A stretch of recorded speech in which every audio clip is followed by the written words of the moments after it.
Hey everybody, Steve Bowman here. Thank you so much for joining me. Today we are going to continue our beginning guitar video series. This is the second video that we're doing. And in this video, we are going to take the chords that we learned in the first video and we are going to put them to what we call a progression. And we're actually going to play a song.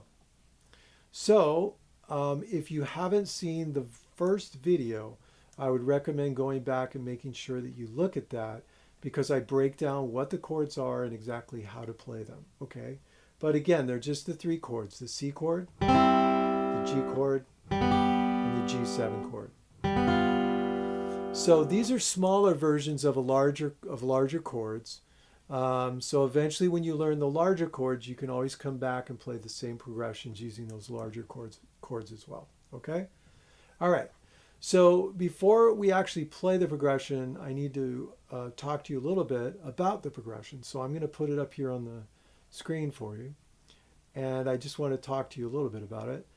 So we're not going to learn how to read in this video. So don't worry about the notes, those little circles that you see. We're just going to deal with the chord symbols and the measures. That's primarily what we're going to focus on. So above what we call a staff, right? The staff are those lines that are going by. Above that staff, you'll see letters that are appearing. And they're the letters of the chords. There's a C letter, there's a G letter, and there's a G7 letter. Those are indicating when to play those chords, all right? So that C that you see there, no pun intended, that C that you see there is representing this C chord that we learned. Okay, so when you see that C chord symbol, that's the chord you play. On the next line, you see a G letter. That is the symbol for a G chord. Okay, and then the last one you see is a G7. It's a letter G and it has a 7 in front of it. When you see that, that means you play this G7 chord.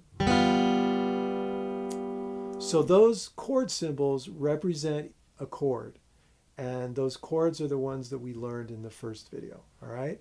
So that's the first part of it, because we need to know what chord we're playing on what measure. Now, let's talk about the measure.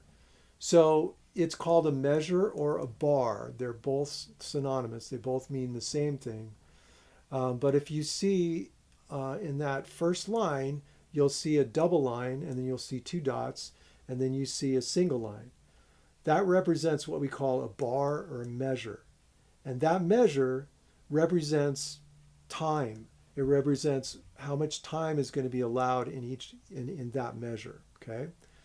And you'll notice that then there's another double line, or there's another line after it, another measure, and then another measure, and then another measure.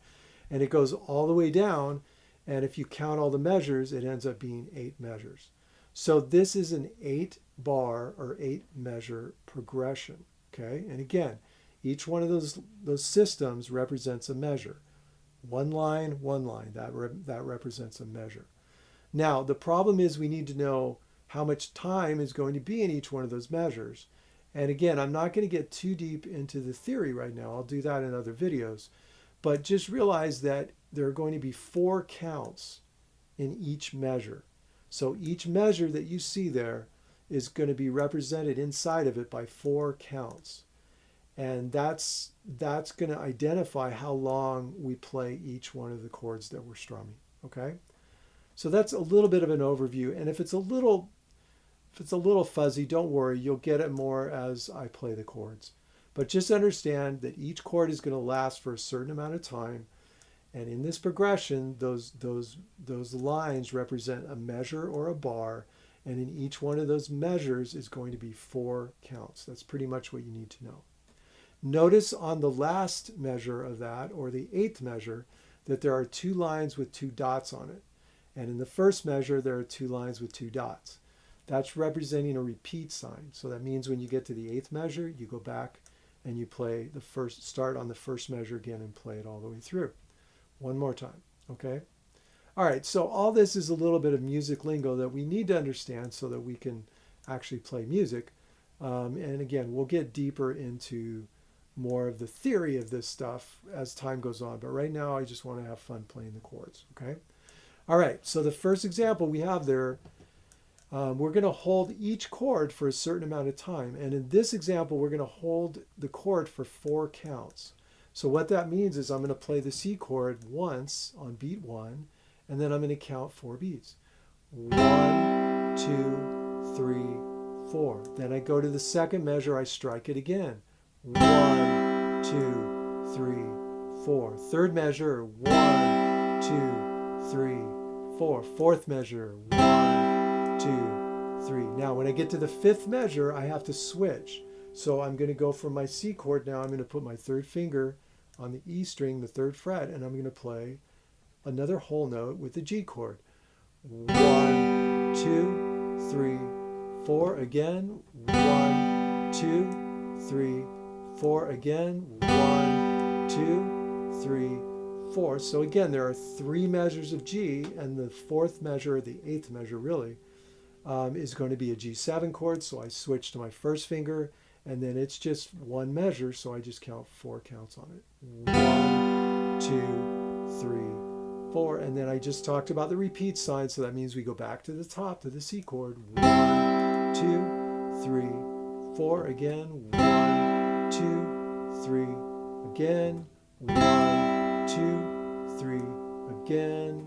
1. Okay, here comes the G chord. 3, 4, and 1, 2, 3, 4. 1, 2, 3. One more measure. 4. 1, 2, 3. Now G7 and 1, 2, 3, 4, and then we finish. Okay? So by doing this, by reading this chart, we can see exactly when the chords change. And we don't have to guess, we don't have to use our ears, but we can read it. So that's the benefit of understanding just even a little bit of music theory. Okay? All right, I hope that made sense. Let's go to example 2. So I'm going to put that up on the screen right now. So notice with example 2, right, the same chords are happening. It's just a C chord, a G chord, and a G7 chord. But the arrangement of the chords is different, because it's a different progression. So you can organize these chords in any way you want. That's the cool thing about it. So with this now, instead of 4 bars of C, we're going to have 2 bars of C and then 2 bars of G, 2 more bars of C, and then 2 bars of G7. So you see the organization of it is different, but it's the same chords. The other thing you probably notice is that there seems like there's more notes written, right? So there are. A whole note is just a circle with no what we call stems. Stems are the things that are coming down. That represents a whole note, what we just did. This is going to represent a half note. Notice that it's clear through. They're not dark, they're not colored in, the note heads. But there is a line on it. So it's the same as the whole note, except there's a line on it. And these are called half notes. So whole note gets 4 counts. A half note is going to get 2 counts. Okay. So notice that now in each measure, instead of there being 1 chord or 1 note value, there are 2, because we need 4 beats. Half note only gets 2 beats or 2 counts, so we need an extra 2 counts in there. So notice that with the half notes, I'm strumming twice in each measure. 1, 2, 3, 4. 1, 2, 3. Now I'm going to G. 1, 2, 3, 4. 1, 2, 3. Back to C again. 1, 2, 3, 4. 1, 2, 3. G7. 1, 2, 3, 4. 1, 2, 3. Then I repeat. Top. 1, 2, 3, 4, 1, 2, 3, G chord, and 1, 2, 3, 4, 1, 2, 3, back to C, and 1, 2, 3, 4, 1, 2, 3, G7, and 1, 2, 3, 4, 1, 2, 3, 4, and off. Okay? So we started with whole notes, 4 counts in each measure. Now we went to half notes, 2 counts in each measure. And the next one we're going to do is example 3. We're going to play quarter notes. So quarter notes just simply mean we're going to strum on every count. So every time I count 1, 2, 3, 4, there's a strum that goes with it. Okay? And again, the order of the chords are different. You can see that.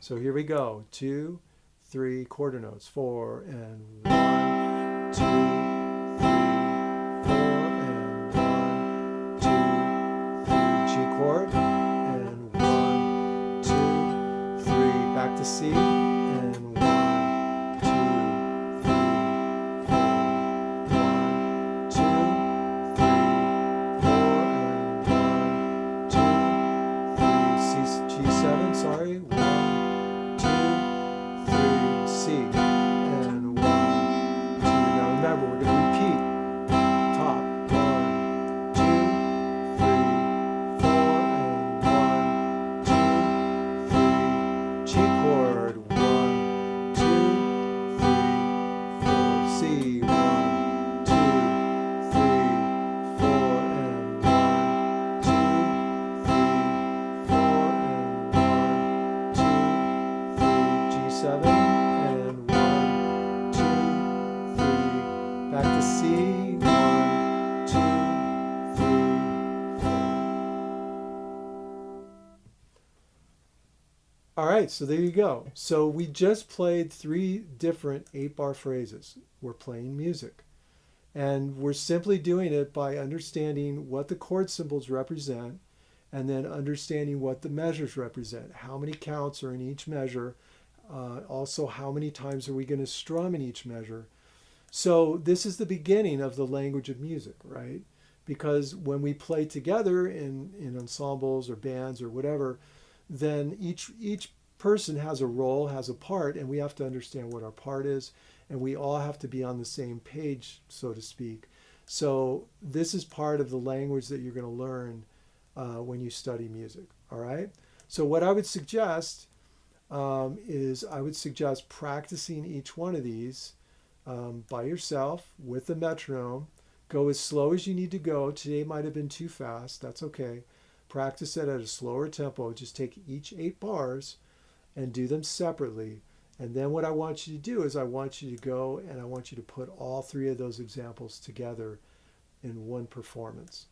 And it's always a good idea to record yourself, to hear your time, to hear your sound, to hear your technique. Is it clean or does it need work?